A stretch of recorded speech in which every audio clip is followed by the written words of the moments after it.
नमस्कार, अभिवादन। मैं दुर्गेंद्र चौहान। मध्य प्रदेश की 230 और छत्तीसगढ़ की 70 और विधानसभा सीटों के लिए चुनाव प्रचार शाम को 5 बजे बंद हो गया। 17 नवंबर को दोनों राज्यों में वोट डाले जाएंगे और नतीजे सभी 5 राज्यों के साथ 3 दिसंबर को सामने आ जाएंगे। छत्तीसगढ़ में 7 नवंबर को नक्सल प्रभावित 20 सीटों पर वोट पड़ चुके हैं। वहां पर 90 विधानसभा सीटें हैं। बाकी बची 70 सीटों पर दूसरे चरण में मध्य प्रदेश के साथ ही 17 तारीख को वोटिंग होगी। छत्तीसगढ़ में भ्रष्टाचार और सहूलियतें कि क्या क्या सरकार ने सहूलियतें दी, मुफ्त में क्या रेवड़ियाँ बांटी और क्या आने वाली पार्टी किस तरह के रेवड़ियों का वादा कर रही है, ये चुनावी मुद्दा है। तो एमपी में चौतरफा गिरी भारतीय जनता पार्टी को, चौतरफा घिरी भारतीय जनता पार्टी को अब राज्य कर्मचारी और अधिकारियों की फिक्र होने लगी है। प्रधानमंत्री नरेंद्र मोदी ने एक रैली में कर्मचारियों का पक्ष लेते हुए कहा कि कांग्रेस के लोग कर्मचारियों को धमका रहे हैं। तो गृह मंत्री अमित शाह ने इससे पहले कर्मचारियों और अधिकारियों को भोपाल की एक रैली के मंच से चेताया था कि अगर कमल के फूल का ध्यान आपने नहीं रखा तो हम सरकार बनने के बाद आपका ध्यान नहीं रखेंगे। इस पर कांग्रेस ने प्रतिक्रिया व्यक्त की थी और ऐतराज भी जताया था। अंतिम चरण में चुनावी लड़ाई मध्य प्रदेश की कर्मचारियों तक आ गई है, यानी कर्मचारियों पर आ गई है। और ये कहा जाता है कि राज्य कर्मचारी और अधिकारी चुनावी जीत हार में बड़ा दारोमदार रखते हैं या इन पर बड़ा दारोमदार होता है, ऐसी आम धारणा है। मंथन आज इसी पर।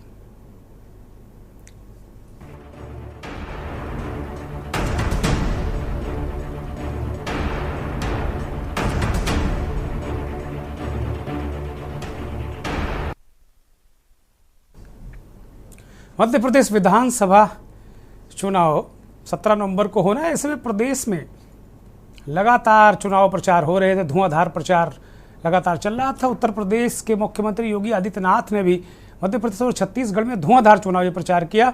योगी का अपना अंदाज, अपना एजेंडा, हिंदुत्व, राम मंदिर, धारा 370, अलग अलग काम बीजेपी में सबके लिए बटे हैं। योगी के लिए ये काम, और उन्होंने बखूबी दोनों राज्यों में ताबड़तोड़ सभाएं करके जो हिंदू मानस पटल का वोटर है उसको झकझोरा। योगी बेहतरीन वक्ता हैं और भगवाधारी साधु संत हैं, मुख्यमंत्री हैं, तो जाहिर सी बात उनका असर ज़्यादा ही होता है। इसके बाद अब प्रचार चूँकि थम गया है, लेकिन पर्ची के बहाने डोर टू डोर प्रत्याशी पहुँचेंगे और अपने अपने तरीके से वो चुनाव प्रचार अभी करते रहेंगे ऐन वक्त तक। मुख्य मुकाबला यहाँ पर मध्य प्रदेश में कांग्रेस पार्टी और भारतीय जनता पार्टी के बीच है। उत्तर प्रदेश से सटे कुछ इलाकों में बहुजन समाज पार्टी और समाजवादी पार्टी कांग्रेस को नुकसान पहुंचा सकती है, ऐसी खबरें हैं। ऐसे में कुल मिलाकर अगर देखा जाए तो सब नफ़ा नुकसान सोचकर इन दलों ने अपने अपनी रणनीति बनाई होगी, लेकिन लगातार अगर देखा जाए तो जनसभाओं में जिस तरीके से ताकत झोंकी भारतीय जनता पार्टी ने, वो अपने आप में बड़ी, शुरुआत में ऐसा लग रहा था कि नरेंद्र मोदी प्रचार से दूर हैं, नहीं लगेंगे, लेकिन कुल मिलाकर अगर देखा जाए तो नरेंद्र मोदी ने 14 रैलियां की हैं, 1 रोड शो किया है और 15 जिलों में चुनाव प्रचार किया धुआंधार। गृह मंत्री अमित शाह ने लगातार 6 दिन तक प्रचार किया है, 13 जिलों में प्रचार किया है, 17 रैलियाँ की। अमित शाह ने ज़्यादा रैलियाँ की हैं मोदी से, 2 रोड शो किए और 2 मंदिरों में दर्शन भी किए हैं। उत्तर प्रदेश के मुख्यमंत्री ने 4 दिन प्रचार किया है योगी आदित्यनाथ ने, और 13 जिलों में प्रचार किया है। योगी की भी 14 रैलियां, 2 रोड शो हैं। राहुल गांधी की अगर बात करें तो राहुल गांधी ने 5 दिनों तक प्रचार किया है मध्य प्रदेश में, 10 जिलों में प्रचार किया है, 10 रैलियां हैं, 2 रोड शो हैं। प्रियंका गांधी वाड्रा ने 6 दिनों प्रचार किया है, 9 जिले कवर किए हैं, 10 रैलियां हैं, 1 रोड शो है। कुल मिलाकर इस तरह की स्थिति है। बाकी जो स्थानीय नेता हैं वो अपने अपने तरीके से उन्होंने रैलियां, प्रचार, संपर्क किया है। कमलनाथ, दिग्विजय और सारे लोग हैं। छत्तीसगढ़ में भूपेश बघेल वहाँ भी प्रधानमंत्री नरेंद्र मोदी, अमित शाह ने काफ़ी जोर लगाया, नड्डा जी गए, मल्लिकार्जुन खड़गे कांग्रेस के अध्यक्ष हैं और लगातार मध्य प्रदेश, छत्तीसगढ़, क्योंकि तेलंगाना में 30 को चुनाव है तो उन्होंने एक तरीके से मध्य प्रदेश और छत्तीसगढ़ में कैंप कर दिया था और इस कैंपिंग की वजह से वहाँ उन्होंने गति को थोड़ा सा चुनाव को दे दी है। कमलनाथ लगातार बीजेपी को चेतावनी दे रहे हैं और वो कह रहे हैं कि जो घोटाले जहां अभी और जहां जिन सभाओं में अभी आखिरी दम तक चुनाव प्रचार में गए, उन्होंने कहा कि मैं एक एक को देखूंगा। अब वो किसको धमका रहे हैं, क्या कह रहे हैं, कमलनाथ जाने। नरेंद्र मोदी ने इस बात को कहा कि कांग्रेस के लोग कर्मचारियों को धमका रहे हैं। राज्य कर्मचारी एक और कम से कम उसके घर में 4 या 5 लोग होते हैं तो वो 5-6 का वोटर संख्या एक कर्मचारी के यहाँ होती है। और कर्मचारी चूंकि चुनाव कराते हैं इसलिए चुनाव पर सीधा असर भी डालते हैं, ये लोगों को मोटिवेट भी कर सकते हैं, मोटिवेट करते भी रहे हैं, करते भी हैं। तो बीजेपी की चिंताएं राज्य कर्मचारी हैं और आज मंथन में हमारी भी चिंता, ये हमारे भी चिंता का विषय राज्य कर्मचारी हैं। ओल्ड पेंशन स्कीम को लेकर कांग्रेस पार्टी ने इन राज्य कर्मचारियों को लुभाया है और एक माहौल इससे बना है। ओबीसी का मुद्दा भी बड़ा महत्वपूर्ण है। इस तरीके के बहुत सारे मुद्दे हैं। प्रधानमंत्री नरेंद्र मोदी ने राज्य कर्मचारियों को लेकर बड़ी महत्वपूर्ण बात कही, कांग्रेस पर हमला किया, लेकिन मोदी ने राज्य कर्मचारियों की चिंता क्यों की? कोई ना कोई तो रिपोर्ट है ही जो भाजपा को टेंशन में डाल रही है। मध्य प्रदेश में कांग्रेस की हार निश्चित देख उसके नेताओं पर एक और साइड इफेक्ट हुआ है। हार तय देख कांग्रेस के नेता बौखला गए हैं। कांग्रेस के नेताओं ने सरकारी कर्मचारियों को, अधिकारियों को धमकाना शुरू कर दिया है। मैं एमपी के सरकारी कर्मचारी अधिकारी से कहूंगा कि कांग्रेस की धमकियों से डरने की जरूरत नहीं है। आप ईमानदारी से अपना काम करते रहें। एमपी में आज भी भाजपा है। 3 दिसंबर के नतीजों के बाद भी भाजपा सरकार ही है। कांग्रेस के धमकीबाज नेताओं की तो खुद उनका तो हाल ये है, धमकियां तो देते फिरते हैं लेकिन उनकी खुद की कोई गारंटी नहीं है। इनके तो भ्रष्टाचार के पाप ही इतने हैं कि उनको चिंता रहती है। 2 कांग्रेस वाले चर्चा कर रहे थे, वो कहते हैं यार इस चुनाव में लक काम करेगा कि नहीं करेगा, लक की चर्चा करते। तो दूसरे कांग्रेस ने कहा अरे लक को मारी गोली, ये मोदी कहीं लॉकर खोल देगा ना तो लेने के देने पड़ जाएंगे। प्रधानमंत्री जिस तरीके की बातें कर रहे हैं, भ्रष्टाचार को भी वो उठा रहे हैं कि भाई कांग्रेस वालों का कोई भरोसा नहीं, इनकी कोई गारंटी नहीं। सही बात कह रहे हैं। पिछली बार 25 विधायक चले गए थे बीजेपी के खेमे में। मोदी ये भी इशारा करेंगे इनकी कोई गारंटी नहीं, इनके चक्कर में मत पड़ो। और ये भी कह रहे हैं कि भाई ये लोग आपस में 3-4, एक कहानी भी उन्होंने सुनाई कि 3-4 कांग्रेसी आपस में चर्चा कर रहे हैं कि मोदी कहीं लॉकर ना खोल दे। तो डरा भी रहे हैं कि भाई देखो ये भ्रष्टाचारी जो लोग हैं इनको तो जेल जाना है और इनकी कोई गारंटी नहीं है। कल कांग्रेस के पाले में है, परसों ये कहीं और चले जाएं।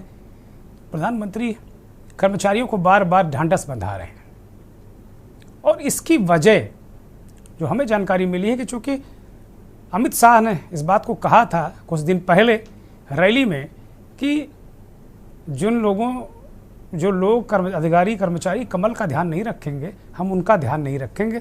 इस तरीके की इस बयान के बाद से कुछ एडवर्स रिपोर्ट कर्मचारियों की तरफ से प्रधानमंत्री को सीधे मिली हैं।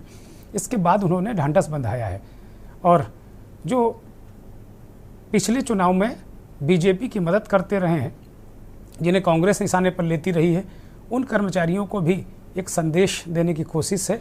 लेकिन अंतिम दौर में मध्य प्रदेश का चुनाव कर्मचारियों की हिमायत और गैर हिमायत पर आ गया है, ये बड़ा महत्वपूर्ण है।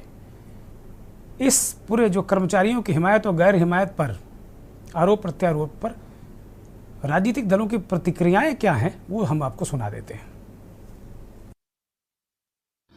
कांग्रेस सरकारी कर्मचारियों के लिए ओल्ड पेंशन स्कीम ला रही है, तो कांग्रेस का साथ देना चाहिए सरकारी कर्मचारियों को। डरने की क्या ज़रूरत है? ओल्ड पेंशन स्कीम तो कर्मचारियों के लिए, भविष्य के लिए बहुत अच्छी चीज़ है।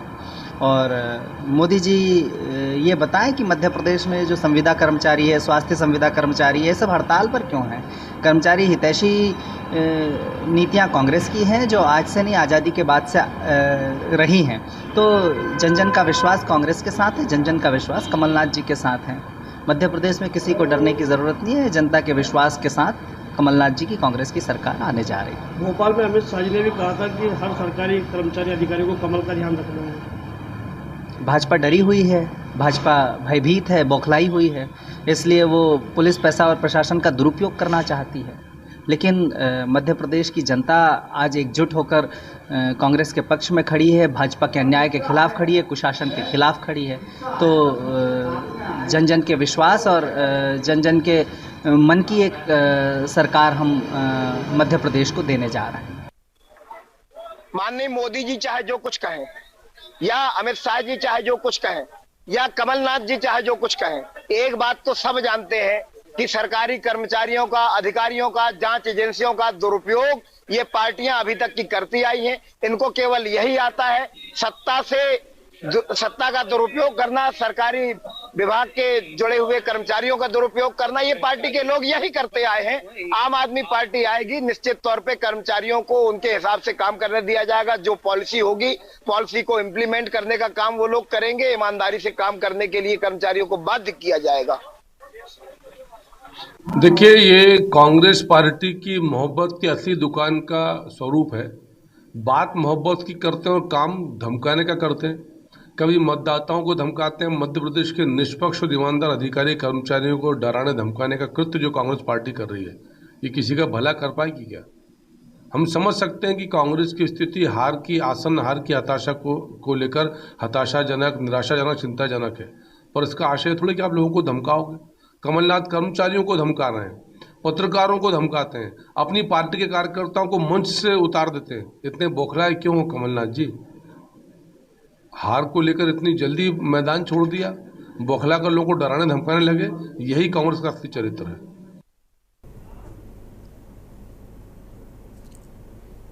बीजेपी के प्रवक्ता कह रहे हैं कि कमलनाथ कर्मचारियों को धमकाते हैं, पत्रकारों को धमकाते हैं, अपनी पार्टी के नेताओं को मंच से उतार देते हैं। खैर जो भी हो, लेकिन मुद्दा कर्मचारी है। और अंतिम जब प्रचार खत्म होते होते कर्मचारियों के इर्द गिर्द भी चुनाव घूमने लगा है।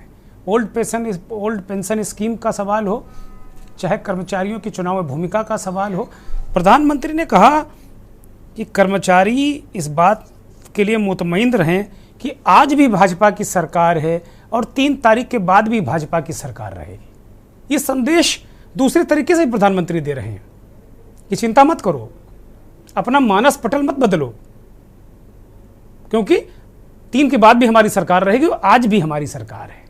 ये बात प्रधानमंत्री कह रहे हैं। बड़ी गहरी बात वो कह गए हैं।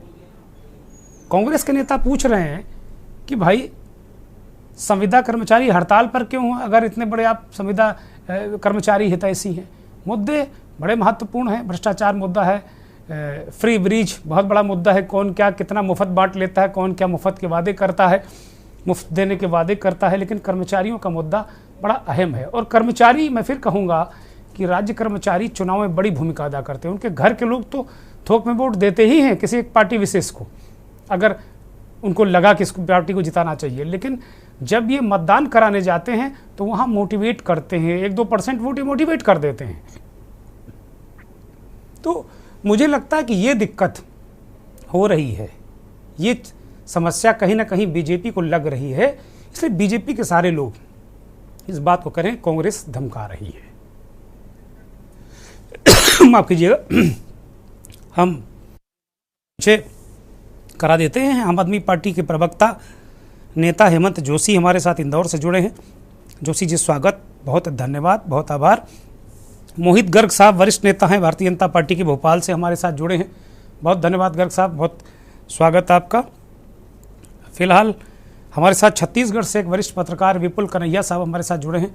कन्हैया जी आपका भी बहुत स्वागत, बहुत धन्यवाद, बहुत आभार। चूँकि दोनों राज्यों में प्रचार बंद हो गया है और चुनाव यहाँ 17 को है। मुद्दा कुल मिलाकर यही है कि कर्मचारियों को लेकर जो एमपी की जो चुनावी लड़ाई है वो अंत में कर्मचारियों को लेकर सिमट गई है। प्रधानमंत्री ने बड़ी गहरी बातें कह दी हैं। हेमंत जोशी साहब आपके पास आ रहा हूं। नरेंद्र मोदी ने कहा कि भाई कांग्रेस के लोग कर्मचारियों को धमका रहे हैं। कुछ दिन पहले अमित शाह ने कहा था कि जो कमल का ध्यान नहीं रखेगा हम उसका ध्यान नहीं रखेंगे। आज प्रधानमंत्री मिलती जुलती बात कह रहे हैं कि भाई आज भी हमारी सरकार है और 3 के बाद भी भाजपा की सरकार रही, कर्मचारी चिंता ना करें, वो डरे नहीं। ये किस तरीके की बात है, क्या संदेश है? क्योंकि कर्मचारियों की संख्या हर राज्यों में बड़ी होती है और ये कहीं ना कहीं चुनाव को असर डालती है। 1-2% भी अगर चुनाव को इन्होंने प्रभावित किया वोटों के अतिरिक्त, तो जिस पार्टी के पक्ष में करते हैं उस पार्टी को फायदा मिलता है, विरोधियों को काफी नुकसान होता है। जोशी साहब अनम्यूट करिए। तो मैदान छोड़े तो पहली बात है हम तो सबसे पहले तो मोदी साहब को मध्य प्रदेश क्यों आना पड़ा? सबसे बड़ी बात यह है कि जब राष्ट्र का सबसे बड़ा नेता है भारतीय जनता पार्टी का, मध्य प्रदेश में 18 सालों में यदि शिवराज सिंह ने अच्छे काम किए होते तो मोदी साहब को यहाँ पर नहीं आना पड़ता।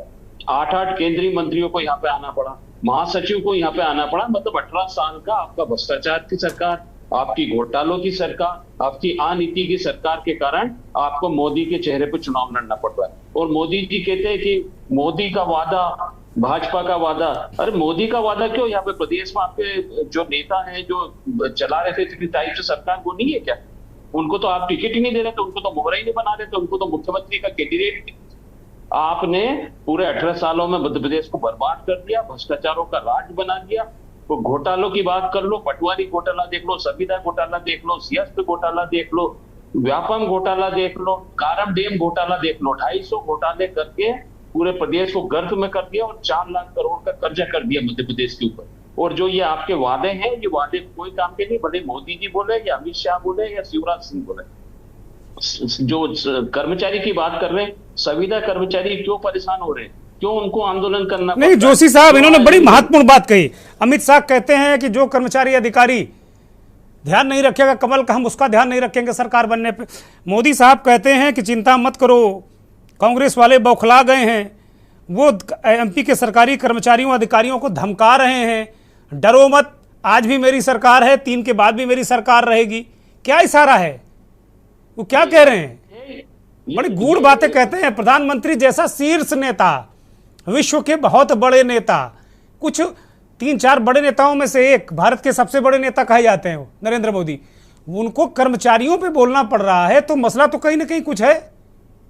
जोशी साहब देखिए, सरकारी कर्मचारी को धमकाने की आपको जरूरत क्यों महसूस हो रही? क्योंकि सबको पता है कि सरकारी कर्मचारी के साथ में इस सरकार ने कुछ नहीं किया, उन्हें परेशान नहीं किया। उनको यदि शिक्षक है तो शिक्षा का काम छोड़ के दूसरे कामों में लगा है, ना तो उनको ठीक से जो उनका हक है वो नहीं मिलता है। और सरकारी कर्मचारी को धमकाने की क्या जरूरत है आपको? यदि वो अपने विवेक से फैसला लेते हैं तो आपको बताने की क्या जरूरत है?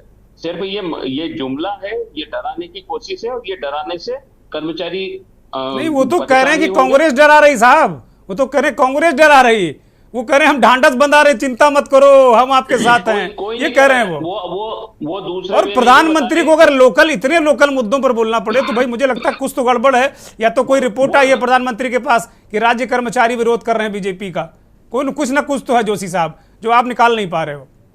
गड़बड़ ये है कि 18 साल का इनका कुशासन था, इनकी सरकार जा रही है, बहुत बुरी तरह से जा रही है। इसलिए प्रधानमंत्री जी लोगों को हम वादे कर रहे हैं, जनता से वादे कर रहे हैं, कर्मचारियों से वादे कर रहे हैं। 100% ये भ्रष्टाचार की सरकार इस बार जाएगी। जनता ने मन बना लिया है, क्योंकि 4 लाख करोड़ का कर्जा है। हर बार आप कर्मचारियों को तनख्वाह देने के लिए भी कर्जा देंगे, तो मध्य प्रदेश को गर्त में छोड़ने वाली सरकार इस बार जाना है। जनता भी समझती है। ठीक है, मैं मोहित जी को ले लेता हूँ। जोशी साहब, मैं मोहित जी के पास जाता हूँ। भारतीय जनता पार्टी के वरिष्ठ नेता भोपाल से हमारे साथ जुड़े हैं मोहित गर्ग साहब। गर्ग साहब, मैं आपके पास आ रहा हूँ। ये बड़ी गूढ़ बातें प्रधानमंत्री जी ने कही, और इतना मतलब बहुत ही माइक्रो लेवल की बात है कि राज्य कर्मचारियों को कौन धमका रहा नहीं धमका रहा। प्रधानमंत्री की भाषण के अंग नहीं होते। प्रधानमंत्री नीतिगत बातें करते हैं, बड़ी बातें, भ्रष्टाचार पर वो बोल रहे हैं, अच्छी बात है, बोलना चाहिए। वो कह रहे हैं कि भाई कांग्रेस वाले बौखला गए हैं, कर्मचारियों को धमका रहे हैं। और कुछ दिन पहले आपकी ही पार्टी के नेता, शीर्ष नेता अमित शाह साहब कहते हैं कि भाई कमल का ध्यान रखो, नहीं हम आपका ध्यान नहीं रखेंगे। क्या कर्मचारी चुनावी रण है उसमें बड़ी भूमिका निभा रहा है, और ऐसा बीजेपी को लग रहा है कि वो उससे छिटक रहा है क्या? मोहित जी। प्रधानमंत्री जी ने कहा, उसका अगर आप थोड़ा पीछे जाएं तो कमलनाथ जी ने कहा था कि मेरी चक्की बहुत बारीक पीसती है।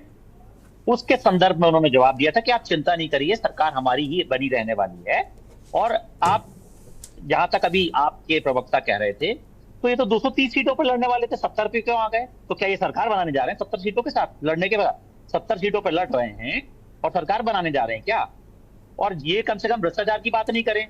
इनकी जहां से उत्पत्ति हुई है दिल्ली से, वहां इनकी क्या स्थिति है? बस मुख्यमंत्री जी रह गए अंदर जाने के, बाकी तो सब पूरी सरकार इनके अंदर बैठी हुई है। और उसके बाद बड़े गर्व से कह रहे हैं हम जेल से सरकार चलाएंगे। अरे वेरी गुड। और बड़ी बड़ी बातें करते थे, जिसके ऊपर भ्रष्टाचार का मुकदमा होगा उसको हम पार्टी से निकाल देंगे, उसको हम टिकट नहीं देंगे। वो पार्टी कह रही है हम जेल से सरकार चलाएंगे। तो मतलब कोई आपकी विचारधारा, कोई आपकी आइडियोलॉजी कुछ तो बचा के रखिए।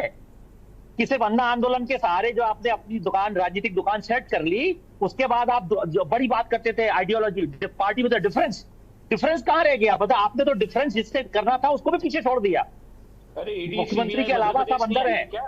आपके तोमर साहब का वीडियो चल रहा है, केंद्रीय मंत्री तोमर साहब के लड़के का वीडियो चल रहा है। ईडी ने कभी चलो, ईडी जोशी साहब जरा उनको अपनी बात रखने दीजिए, मैं आपको वक्त दूंगा। वो जो वीडियो चल रहा है, उस पर जिसके खिलाफ वीडियो चल रहा है उसने खुद उसकी जांच की बात की है। अगर जांच में पाया जाएगा 200% कार्रवाई की जाएगी। कोई सवाल ही नहीं उठता किसी के बचने का, चाहे वो कोई भी व्यक्ति हो, किसी परिवार का हो। जरा कर्मचारियों वाले मसले पे प्रकाश डालिए। ठीक है, भ्रष्टाचार वाले पे तो हम चर्चा कर चुके हैं। ये कर्मचारियों वाला क्या मसला है? क्या वास्तव में बीजेपी को दिक्कत लग रही है क्या कर्मचारियों से? जो 15 महीने की सरकार थी उसमें रिकॉर्ड तोड़ तबादले हुए मात्र 18,000। इन्होंने तबादला उद्योग बना दिया था कांग्रेस ने। उसके बाद जनता ने इनका तबादला कर दिया सत्ता पक्ष से विपक्ष में, जिसमें आज तक बैठे और आगे भी बैठे रहेंगे। तो इस तबादला उद्योग के चलते जो कर्मचारी और अधिकारियों में दहशत थी, आपने तबादला किया, किसी व्यक्ति का भोपाल से इंदौर किया, तो आपने किया ना, तो उसको इंदौर में काम करने दीजिए। जब तक वो सामान लेके इंदौर पहुंचा, आपने उसे इंदौर से देवास भेज दिया। तो आपने 15 महीने के शासन में 18,000 तबादले किए। तो ये अधिकारियों कर्मचारियोयों को दबाव बनाना, उनको दहशत में रखने का काम किया था, जिसके चलते प्रधानमंत्री जी ने कहा कि आप चिंता नहीं करिए, सरकार आने वाले समय में भी हमारी बनने वाली है और हम आपका ध्यान रखेंगे। अच्छा, अमित शाह ने जो कहा था कमल का ध्यान रखो, हम आपका ध्यान रखेंगे, इस पर भी जरा कुछ प्रकाश डाल दीजिए। उनके देखिए, जितने आप बताइए, कर्मचारियों के बिना ना तो आपकी शासकीय प्रक्रिया संभव है, ना ही चुनाव प्रक्रिया संभव है। तो उनके बयान को तोड़ के आपने बताया, उन्होंने कहा कि कमल का देखिए, एक तो ये डायरेक्ट तो वोट नहीं मांग सकते कर्मचारियों से आपके, हमारे को आप वोट दीजिए, तो उनसे अपील ही कर सकते हैं ना, उनसे अपील ही किया सकते हैं कि आप हमारा सहयोग करिए, क्योंकि वो तो शासकीय कर्मचारी हैं। अच्छा ठीक है, मैं एक ब्रेक पर जा रहा हूं, और ब्रेक से पहले मैं दो मेहमानों का परिचय करा दूं। बहुत ही वरिष्ठ पत्रकार शशिकांत त्रिवेदी जी से हमारे साथ मध्य प्रदेश भोपाल से जुड़े हैं। स्वागत त्रिवेदी जी, बहुत धन्यवाद। और कांग्रेस के नेता सिद्धार्थ राजावत भी हमारे साथ जुड़ गए हैं। दोनों मेहमानों का स्वागत। ब्रेक पर जाऊंगा और ब्रेक के बाद ये चर्चा बड़ी दिलचस्प मोड़ पर पहुंच गई है।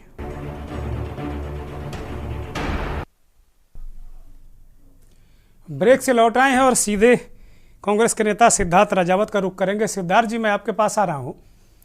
प्रधानमंत्री नरेंद्र मोदी ने कहा कि भाई कर्मचारियों डरो नहीं, कांग्रेस के लोग बौखला गए हैं, धमका रहे हैं आपको, हम आपके साथ हैं और फिक्र मत करो। आज भी मेरी सरकार है और 3 तारीख के बाद भी मेरी भाजपा की ही सरकार रहेगी।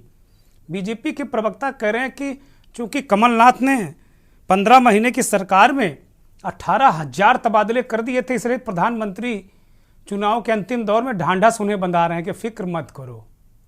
कांग्रेस पार्टी क्या सोचती है? क्या प्रधानमंत्री इतनी ही सीधी सरल बात कह रहे हैं क्या? सिद्धार्थ जी।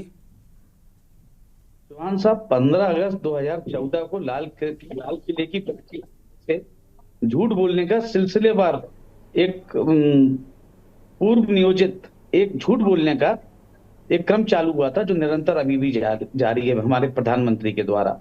15 लाख रुपए खाते में आएंगे, 2 करोड़ रोजगार देंगे, जब सब पे विफल हो गए। अभी मेरे साथी भाई मोहित गर्ग जी को मैं सुन रहा था, मैं इनसे पूछना चाहता हूं, चलिए आप ट्रांसफर उद्योग की बात कर रहे हैं तो अपन बात कर लेते हैं।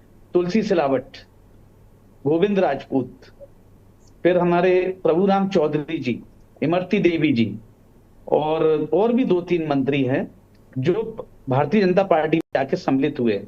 वल्लभ भवन के अंदर सबसे ज्यादा अगर तबादलों की लिस्ट देखी जाए तो सिंधिया समर्थक मंत्रियों की थी और सिंधिया जी की लिस्ट आती थी। और मैं उसमें बड़े जिम्मेदारी से नाम बताना चाहता हूँ, प्रशांत मेहता जी आके बैठ जाते थे, जो पूर्व IAS हैं। और आपको जानकारी के लिए बता दूं, माननीय कमलनाथ जी ने साफ साफ बोला था, ये तुम्हारी ये मनमानी नहीं चलेगी। जो भ्रष्टाचार थे, जो मंत्रियों ने ट्रांसफर किए थे, उनको आपने अपनी गोदी में बैठा लिया। एक और महेंद्र सिंह सिसोदिया, वो भी इनके मंत्री थे।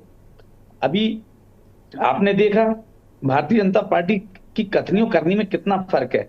हम OPS की बात करी हमने, तो कर्मचारियों ने हमारा सहयोग किया। और अभी ये बात, कौन सी बात तोड़ मरोड़ के लेके आ गए कि कर्मचारियों को कमलनाथ जी धमका रहे हैं।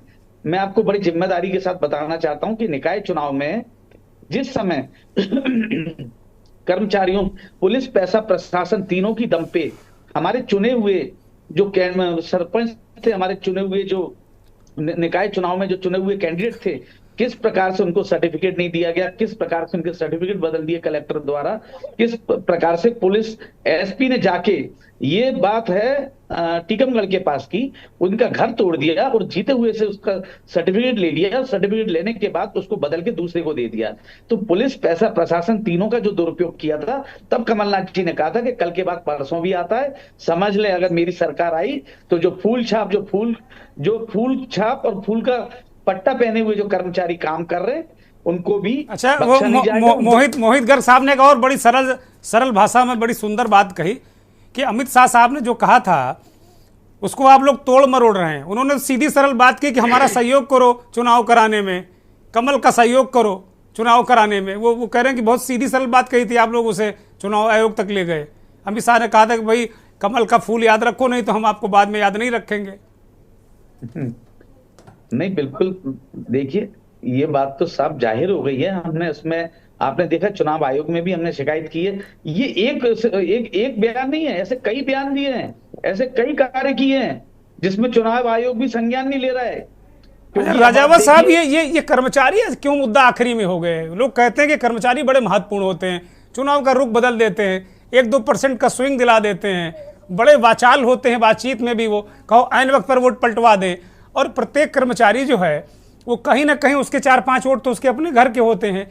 तो क्या अब आखिरी दौर में कर्मचारियों पर बीजेपी और कांग्रेस की लड़ाई आ गई है मध्य प्रदेश में? ये बीजेपी अपना पक्ष रख रही है, कैसे भी एन कैन प्रकार में इसको मुद्दा बनाना चाह रही है।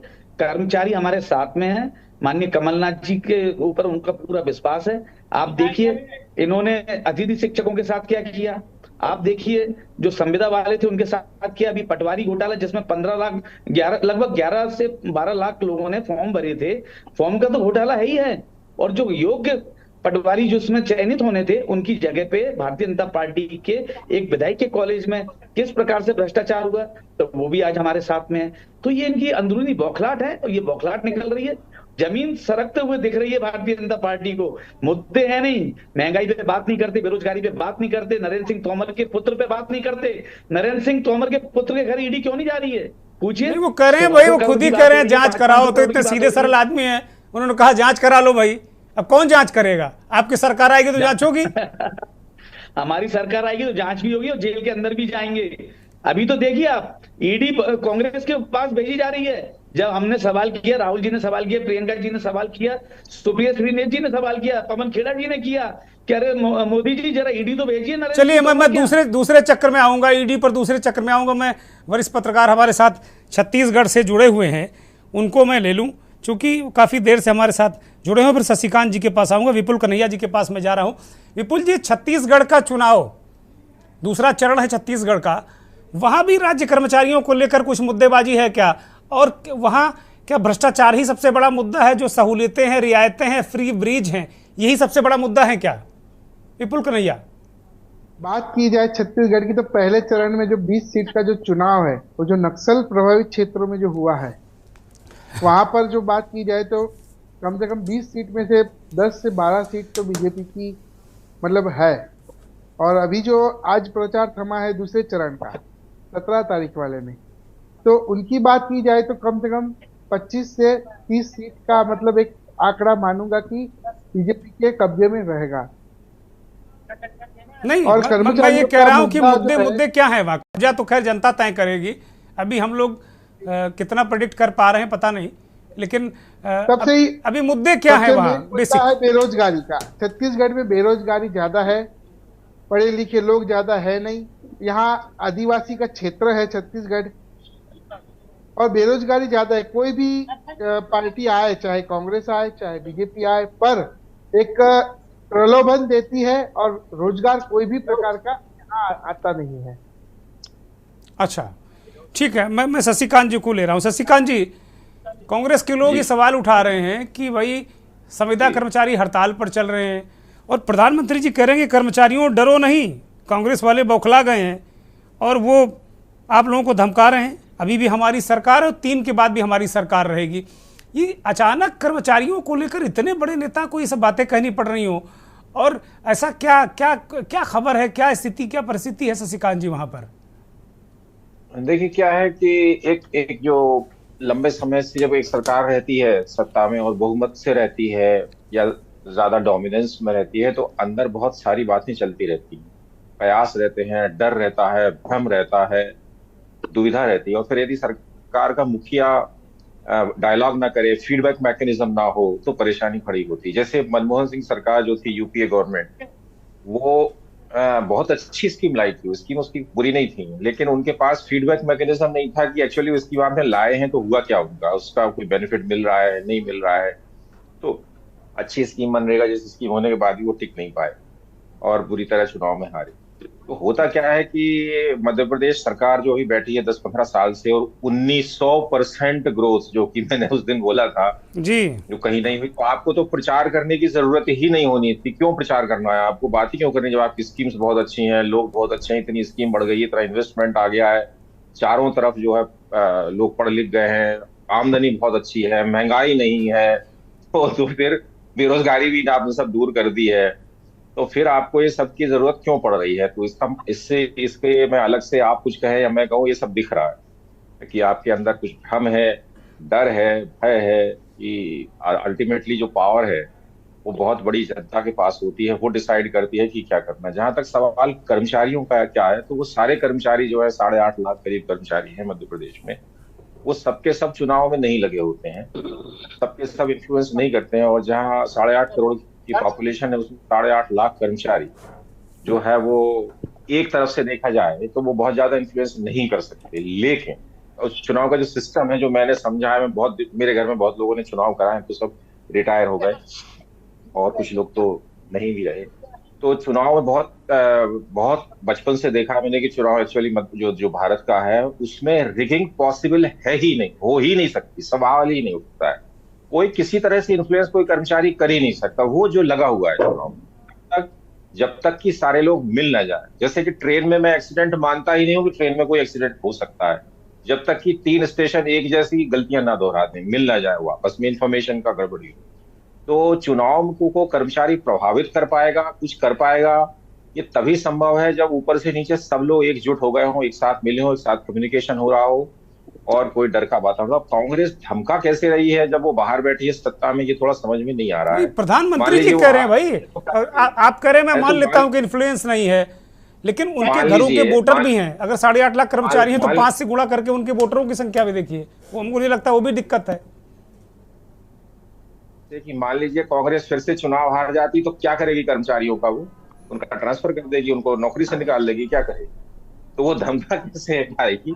धमका तो हो सकता है जिसके पास कुछ हो, तो अभी तो दोनों ही सत्ता में नहीं है फिलहाल की डेट में, तो अभी सरकार जो है कार्यवाहक होती है, और जो जो कांग्रेस की सरकार है वो तो बाहर बैठी है, उस कांग्रेस नहीं को नहीं, बाहर प्रधानमंत्री जी का भी बयान सुनाया हमने शशिकांत जी, वो कह रहे हैं आज भी आपसे मेरी कहा सरकार ना, है सुन और लिया। 3 के बाद भी मेरी सरकार रहेगी, कह रहे हैं भाई, बड़े जिम्मेदार नेता हैं। वो तो उनको कहना ही पड़ेगा, क्यों नहीं कहेंगे? वो ये बात तो जब सत्ता में जो बैठे हैं वो तो उनको बोलना जरूरी आवश्यक। ये तो नहीं कह सकते ना कि 3 के बाद कोई सरकार नहीं रहेगी, तो बोलना ही पड़ेगा कि हम सत्ता में नहीं नहीं, आप जो कार्यवाहक की बात कर रहे हैं वो कर रहे हैं कोई कार्यवाहक नहीं, आज भी हमारी है, चिंता मत करो। नहीं, कॉन्स्टिट्यूशन के हिसाब से तभी सरकार कार्यवाहक रहती है, जब आप तक ठीक कह रहे हैं, आप ठीक कह रहे हैं। की काउंटिंग पूरी क्या ना हो जाए, कर्मचारी तब तक कोई तो मुद्दा है क्या नहीं। वहां चुनाव में? ओपीएस कर्मचारी कोई मुद्दा बन रहा है क्या? क्योंकि चर्चा तो मुद्दा कहीं ना कहीं हो रहा है, जब मुद्दा बनता तभी चर्चा होती है जी। देखिए, ये कर्मचारी का जो असंतुष्टि और तुष्टि होती है, ये 1952 में भी रही होगी, 71 में भी रही होगी, 75 में भी रही होगी, 80 में भी रही होगी, 90 जब भी चुनाव हुआ होगा, सब जगह कर्मचारी कोई खुश है कोई नहीं है, किसी को डीए नहीं मिला, किसी को प्रमोशन नहीं मिला, किसी को कुछ नहीं मिला। तो ये इसका कोई पैरामीटर एक फिक्स नहीं किया जा सकता कि सारे कर्मचारी नाराज हैं या सारे, एक माहौल जैसा बन जाता है, एक आप कह सकते हैं। मगर वोट देते समय आखिरी वक्त पर कौन क्या निर्णय लेता है, इस बारे में कह नहीं सकते। मगर भारत की जो सबसे अच्छी बात है, जो सबको सहमत होना चाहिए इससे, कि भारत में वोट मैंने अभी तक देखा है अमूमन वही डलती है जिसकी उम्मीद होती है। कभी यह परिणाम थोड़ा बहुत इधर उधर होता हो, और जहां तक मैंने देखा है हमारी जनता बिल्कुल सही डिसीजन लेती है जब भी लेती है। तो कर्मचारियों का जो मुद्दा जहां तक आप कह रहे हैं, मतलब बहुत, मैं नहीं मानता कि कोई एक माहौल जरूर है, माहौल क्रिएट हो जाए। हाँ, जो चुनाव कराने वाला है वो डिले कर सकता है, कुछ कर सकता है, मगर नहीं नहीं, माहौल बनाते हैं, माहौल बनाते हैं, जैसे जहां बैठे चर्चा ही कर दी, एक बूथ पे 4 वोट भी इधर डलवा दिए इन्फ्लुएंस करके, ऐसा नहीं कोई जबरदस्ती बूथ कैप्चरिंग नहीं कराते वो। माहौल बिल्कुल बनता है, लेकिन अगर सरकार ने अच्छा काम किया है, उसकी ग्रोथ अच्छी है, उसने रोजगार दिए, उसने सब कुछ किया है, उसका कोई फायदा नहीं।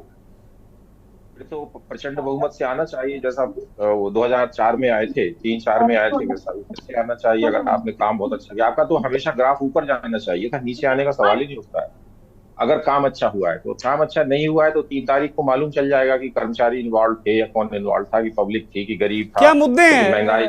त्रिवेदी जी, क्या मुद्दे हैं? चलिए मैंने मान लिया कि कोई मुद्दा नहीं, मुद्दे क्या है, किस पर चुनाव हो रहा है? अब तो खत्म हो गया मामला ना, आज तो बहुत सारी तस्वीर क्लियर हो गई होगी ना शाम तक।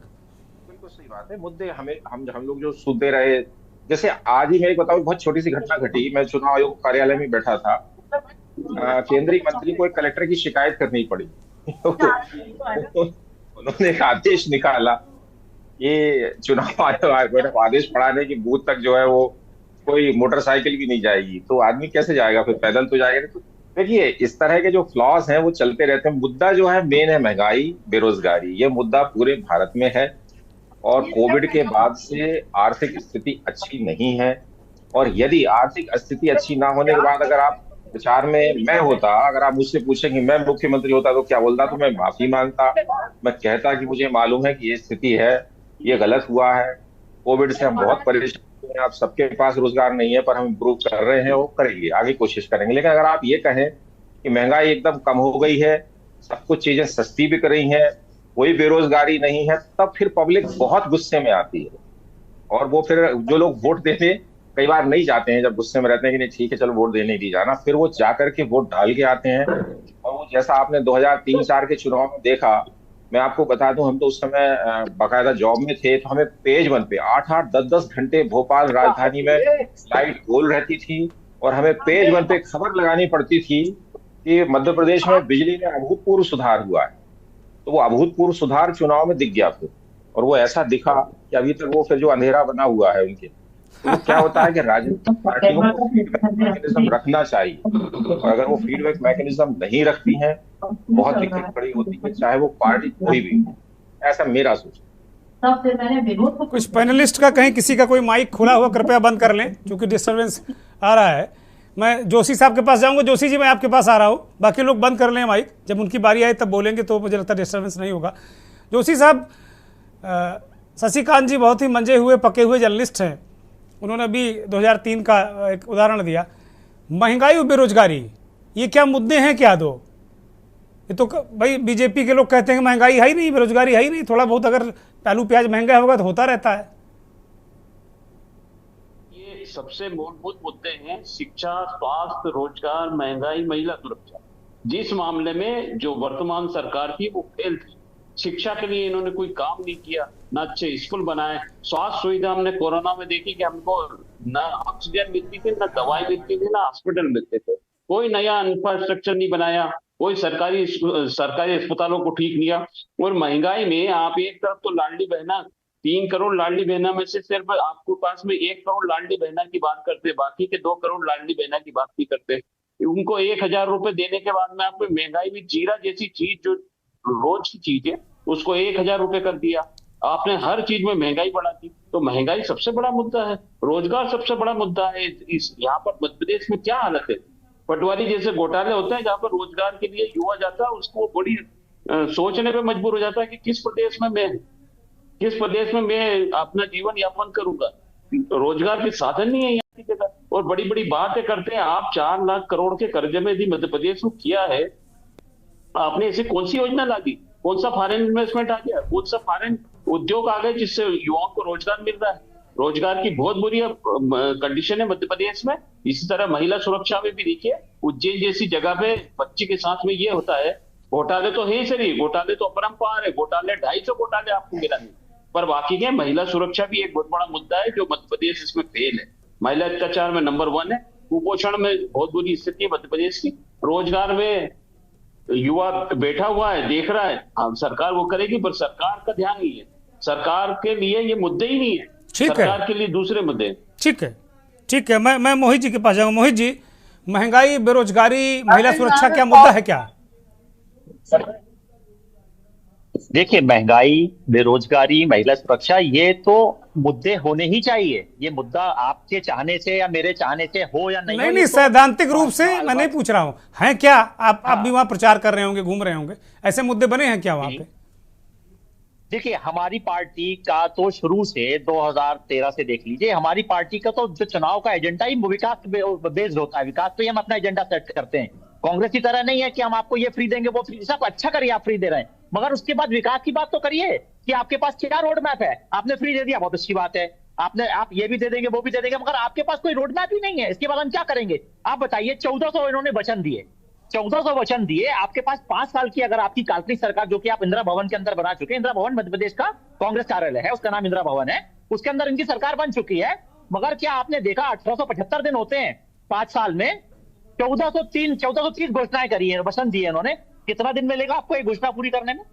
1.303 डेज। जब तक आप 160 106 पन्ने का वचन, अरे भाई, वो भी 2050 तक का कर रहे होंगे, जैसे आप लोग 2050 तक का प्लान कर रहे हो सेंट्रल में, वो भी 2050 तक का मध्य प्रदेश में कर रहे होंगे। हम बताते हैं, उनकी भी योजना होगी 2050 तक रहेंगे हम। योजना ये 5 साल की बात करते हैं। इसके पहले 900 वचन थे, 900 वचन में 9 पूरे कर पाए। अब मैं एक बात राजावत जी की बात से शुरू करता हूं, जो तबादले पे इन्होंने बात की थी। इन्होंने 4-5 मंत्रियों के नाम लिए, तो वो मंत्री गण सब सिंधिया जी के खेमे के थे और वो पार्टी छोड़ के आए। तो क्या कमलनाथ जी इतने कमजोर मुख्यमंत्री थे कि उनको पता था कि भ्रष्टाचार हो रहा है और वो रोक नहीं पाए? और वैसे इनकी मैं जानकारी दुरुस्त कर दूं, सबसे पहला नंबर तबादलों की संख्या में श्री सुखदेव पांसे जी का था, जो पीएचई मंत्री थे और छिंदवाड़ा के प्रभारी मंत्री थे, जहां के कमलनाथ जी आते हैं। तो कृपया करके अपनी जानकारी दुरुस्त कर लें। तो तबादला उद्योग के कारण तबादला किया जनता ने इनका, पक्ष से विपक्ष में। तो खैर, अभी भी इनकी सरकार इंदिरा भवन के अंदर और वहीं पर रहेगी। सरकार तो इनकी बनने नहीं जा रही। और वो आप नहीं, क्या तबादला भी मुद्दा है क्या मोहित जी? तबादला भी मुद्दा है क्या? तबादला उद्योग भी मुद्दा है क्या? क्योंकि कर्मचारी पर अपन बहस कर रहे हैं, कर्मचारियों को जो दहशत है उसका कारण है कि इन्होंने इतने तबादले किए कर्मचारियों के और अधिकारियों की कि वो अपने आप को सेटल ही नहीं कर पाए। और फिर आपका, जब किसी को आप समय देंगे तब तो काम कर पाएगा ना कोई। ठीक बात है। आप इन्हें तबादला किया, उसका कुछ सोच के तबादला किया होगा ना। जब तक वो एक जगह पे सेटल होता, आपने दूसरी जगह सेटल होता, तीसरी जगह कर दिया। तो 15 महीने में 18,000 तबादले आप क्यों सकते हैं प्रदेश के अंदर? एक एवरेज हमारे यहाँ 55-60 जिले हैं, 60 जिलों में मान लीजिए, तो किस एवरेज से आपने तबादले किए एक जिले में?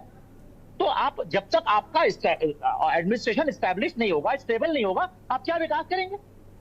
तो आपको विकास करने के लिए तो आप एडमिनिस्ट्रेशन से कराएंगे ना काम। तो मंत्री जाके तो काम नहीं करेगा, काम तो कर्मचारी अधिकारी करेगा ना ग्राउंड पे। तो जब आप उनको स्टैब्लिश नहीं होने देंगे, उनको सेटल नहीं होने, आपकी मर्जी, जिसको जहां रखी है, आपका प्रोरोगेटिव है, उसमें किसी और की कोई परेशानी नहीं है। मगर आप अपने आप से खुद से आप संतुष्ट नहीं है कि किसको कहां रखना है। आपने आज किसी को भेजा, कल उसको बदल दिया। जहां भेजा वहां से फिर बदल दिया। तो आपके पास ना कोई रोड मैप है, ना कोई एडमिनिस्ट्रेशन को चलाने की आपके पास कोई ना उसका रोड मैप है, ना विकास का रोड मैप है। बस हम ये फ्री देंगे, हम वो फ्री देंगे, और दूसरों की कमी नहीं। आपने अच्छाई तो बताइए, हमने जो विकास किया विकास की बात करते हैं, और जो कमी होगी उसको पूरा करने की बात कर रहे हैं। जो हमने विकास यात्रा निकाली थी, अभी जो यात्रा निकली थी, उसमें हमने जनता को बताया कि हमने ये काम किया, और अगर कोई कमी है तो हमें बताइए, उसको हम दुरुस्त करेंगे। तो ये होता है जनता से संवाद, वन वे ट्रैफिक नहीं होता है। ठीक बात है, ठीक बात है।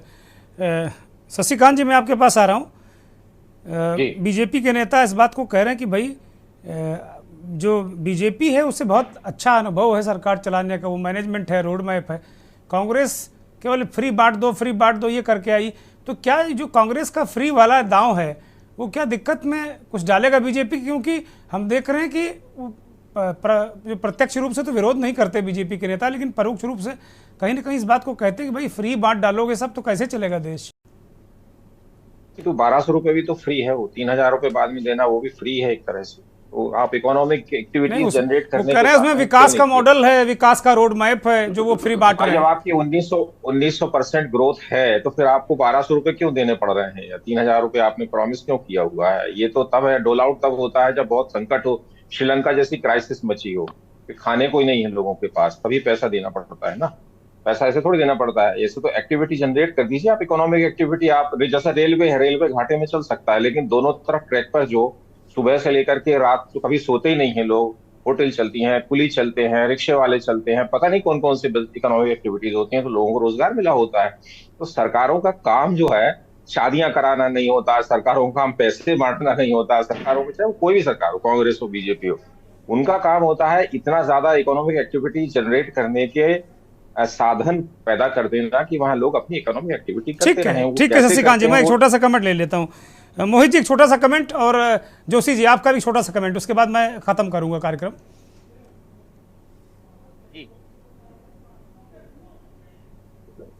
किस बात पर बोलना है बताइए। नहीं भाई, जो अभी इन्होंने कहा है शशिकांत जी ने कि भाई अगर आपने 1900% ग्रोथ कर ली है तो आपको शादी कराने की जरूरत नहीं, आपको पैसे बांटने की जरूरत नहीं। देखिए, सरकार को सामाजिक उत्थान के लिए काम करना नहीं, तो ये तो कोई, हम विदेश में तो रह नहीं रहे हैं कि वहां पर नो फ्री लंचेस। हम हिंदुस्तान में रह रहे हैं, यहाँ का सिस्टम विदेशों से बिल्कुल अलग है। वहां की तरह वो तो बहुत छोटे लंच नहीं मिल रहा है, फिर इसका ये मतलब हुआ जी, इसका मतलब यह है कि क्या लंच नहीं मिल रहा है लोगों को? नहीं, जो आप बोल रहे हैं कि फ्री नहीं देना चाहिए, फ्री नहीं देना चाहिए, मैं बिल्कुल एग्री करता हूं, मगर परिस्थितियां आप विदेश से अगर कंपेयर करेंगे तो हिंदुस्तान की परिस्थिति बहुत अलग है। चाहे आप जनसंख्या की बात करें, चाहे गरीबी नहीं कर रहा हूं ना सर, विदेश से बिल्कुल कंपेयर नहीं कर रहा हूं। 70 सालों से कांग्रेस राज कर रही थी, तो कांग्रेस ने इतनी बड़ी बड़ी गलतियां करी अंतर्राष्ट्रीय स्तर पे, देश के स्तर पे, सामाजिक स्तर पे, कि उन गलतियों को अब देखिए 70 साल में जो आपने नहीं किया, आप चाहते हैं 9 साल में मोदी जी ने ये क्यों नहीं किया, 9 साल में मोदी, तो 70 साल का आप रिकॉर्ड नहीं देखते और 9 साल में आपको हर जो चीज हिंदुस्तान में गलत किया नहीं थी, बात आ गई। जोशी साहब छोटा सा कमेंट। जोशी साहब, गर्ग साहब प्लीज, जोशी साहब छोटा सा कमेंट। भाई क्यों उम्मीद 9 साल में कर रहे हैं, 70 साल में जो नहीं हुआ? देखिए 70 साल कांग्रेस ने शासन भी नहीं किया, 34 साल किया शायद, बाकी दूसरी पार्टियों ने भी किया। नहीं, मान लो सभी का मान लो, उसमें सब लोग आ गए। जोशी साहब छोटा सा कमेंट, फिर मैं खत्म करूंगा। देखिए आपने जनता को अच्छी शिक्षा देना चाहिए, अच्छे स्कूल देना चाहिए, अच्छा इंफ्रास्ट्रक्चर देना चाहिए, अच्छे अस्पताल देना चाहिए। यदि अच्छी शिक्षा मिलेगी, जैसी शिक्षा मिलेगी, तो अपने आप आत्मनिर्भर हो जाएगा, वो भी अपना कमाएगा और अपने बच्चों को। ठीक है, मैं विपुल कन्हैया के पास जाऊंगा। विपुल कन्हैया, क्या आपको दिख रहा है, कांग्रेस पार्टी वहां अपनी सरकार वापस ला पा रही है कि नहीं ला पा रही? क्या लग रहा है छत्तीसगढ़ में? जल्दी से छोटा सा कमेंट, अनम्यूट करिए, हम आपको सुन नहीं पा रहे।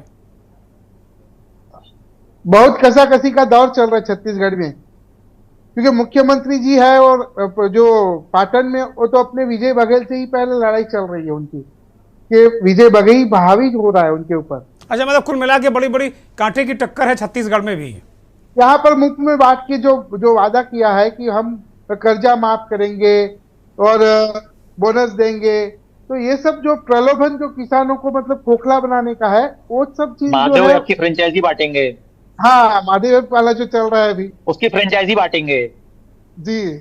चलिए, मुझे लगता है कि फ्री ब्रिज बड़ा मुद्दा होगा बहुत बहुत शुक्रिया सभी मेहमानों का, हेमंत जोशी साहब, सिद्धार्थ राजावत साहब, मोहित गर्ग साहब, शशिकांत त्रिवेदी साहब, विपुल कन्हैया साहब, बहुत बहुत धन्यवाद, बहुत बहुत आभार।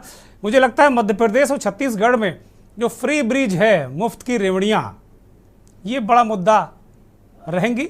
भ्रष्टाचार भी कहीं ना कहीं हो सकता है, लेकिन पूर्व में देखने में है कि भ्रष्टाचार पर इतना वोट पड़ता नहीं है, लेकिन मुफ्त की रेवड़ियाँ ये बड़ा मुद्दा है। ओबीसी वाला दांव ये बड़ा मुद्दा है।